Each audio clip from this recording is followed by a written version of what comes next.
Good to see you, Um, brother.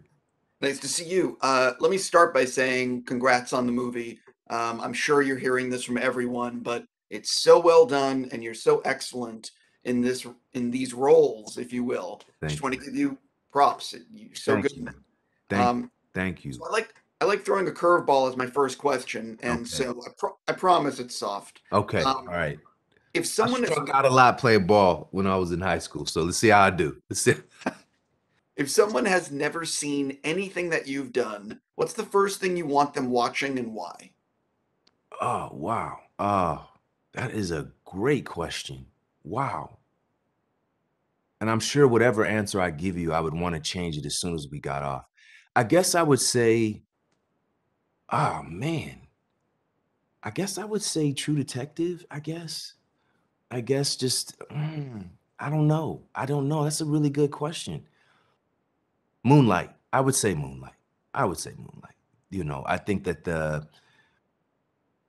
I feel great about my part in it, but I just think the movie is just phenomenal and timeless and all the performances. But I feel like there's there's an essence there that I feel very connected to just with that character.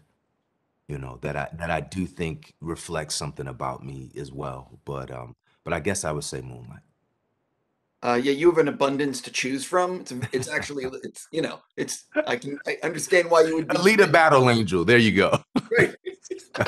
Yeah. So one of the things that I love about this script is that there's no stupid characters trying to get the technology Right. or Right. dumb exposition, or it's just so about what makes us human Yes. and the moral implications of this decision. Can you Yes. sort of talk about just the smart script? Yes. Everything is Ben wanted everything to feel organic. He didn't want the film to get swallowed by the mustache twisting sort of like sci-fi elements that would usually see in some sort of clone story. Like this is different from that. This is more about Cameron's own internal struggle to trust this process, this this opportunity, which is like clearly unprecedented. He's like the third person to ever even have an opportunity to do this. So he's constantly questioning how much to trust this.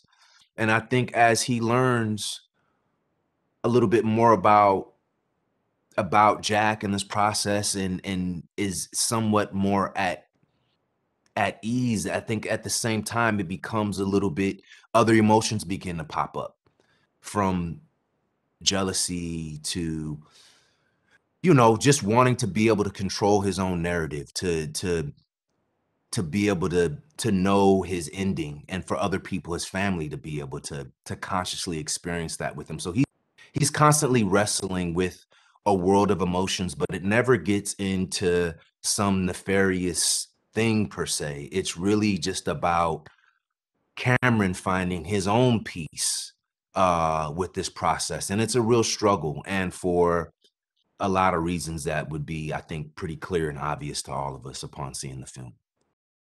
One of the things I love this near sci-fi, if you will, like stuff Mm. that we know at some point in the not so distant future, we're all going to be grasping with. Maybe Right. not us, but the generation after us. Who Yeah. knows? Yeah. So, I mean, when making this film, did you have a lot of that internal debate of would I actually do this? Mm. Like, can you sort of talk about your own struggles that you maybe, thought about? Yeah. Um, the beautiful thing is that the job itself was so immersive that I didn't have a lot of time to think about myself, which is so freeing as an actor. But in moments when I have asked myself that question, I had to again go back to Cameron's life and look at his issues, the context of the story and his own life, and the things that his Poppy, played by the wonderful Naomie Harris, the things that she had gone through as a character, and looking at what their family makeup is. They have a 10-year-old and then they have a child on the way.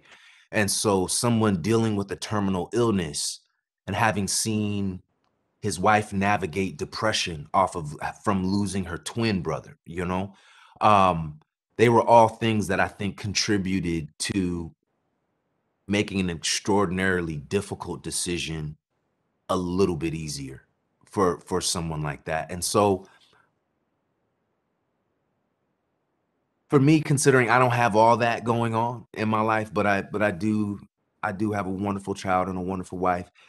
I still feel like I have to sort of lean towards the side of respecting the story of life, the beginning, middle, and end, and trying to just live as fully as possible for as long as I have. I lost my father, he was 38 years old, and I remember thinking some years shortly after that, like, wow, he was 38, but he felt so much older because he lived such a full life. And I've never really forgotten that, and I try to be as present as possible with people, and I think it's something that we're all really sensitive to right now because of our world experiencing a heightened degree of death and all of us being a degree of separation from people who have gone, who have we feel like have died too soon.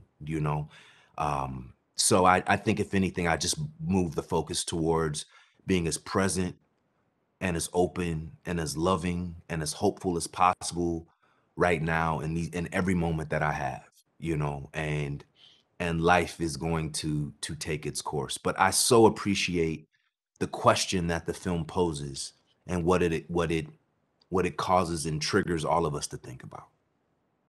Oh, I just got the wrap, but just real quick, I'm obviously overjoyed that you're going to be playing Blade. As you can tell, maybe behind me, I'm a little bit of a fan. I just want to know, like, when are you guys actually filming the movie, and what are you most excited for fans to see? I'm excited I appreciate everyone's excitement and I appreciate the anticipation.